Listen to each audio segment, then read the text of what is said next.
It's great to join you. So let's start with the NIH budget and the cuts that were unveiled just yesterday. Can you contextualize what does 40% mean?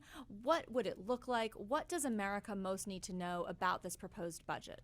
So, in addition to the failure to grant new awards under NIH, we have seen the interruption of research in progress because somehow the administration has deemed that this research goes against President Trump's executive order on DEI.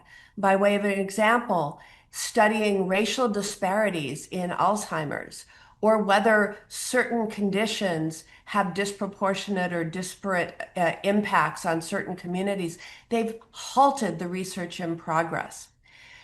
We're seeing devastating results from this today. And of course, his proposal for next year would be even worse. Devastating impacts today, proposal for next year, even worse. My question to you, you are a Democratic senator. What can Democrats do to stop this? Is there any recourse? There certainly is recourse, and that's because the National Institutes for Health have almost always enjoyed strong bipartisan support.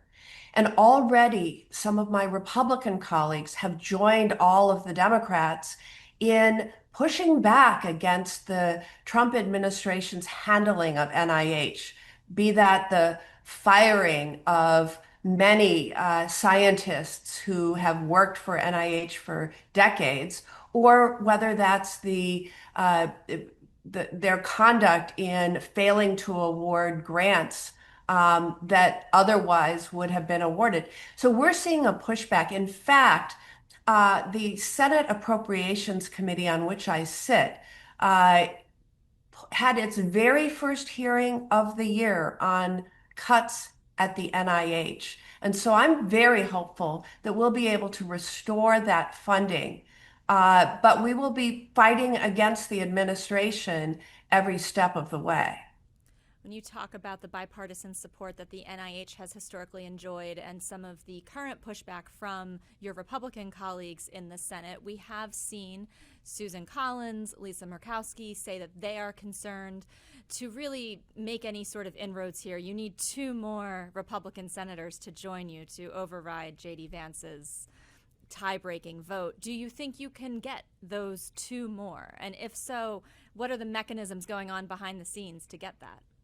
Yes, so in this particular case, when we're talking about writing the appropriations bill for fiscal year 2026, so when we're talking about the fact that uh, President Trump proposed the president's budget, but it's actually Congress that writes the budget and funds the departments.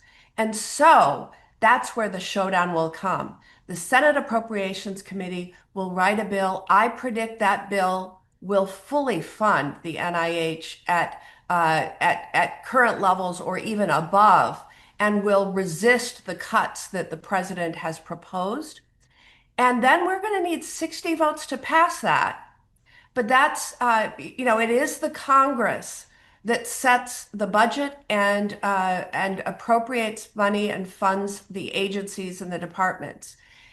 And we will probably just ignore President Trump's budget when we come to next fiscal year. But in the meantime, they've shown us their cards. They've shown us what they would do.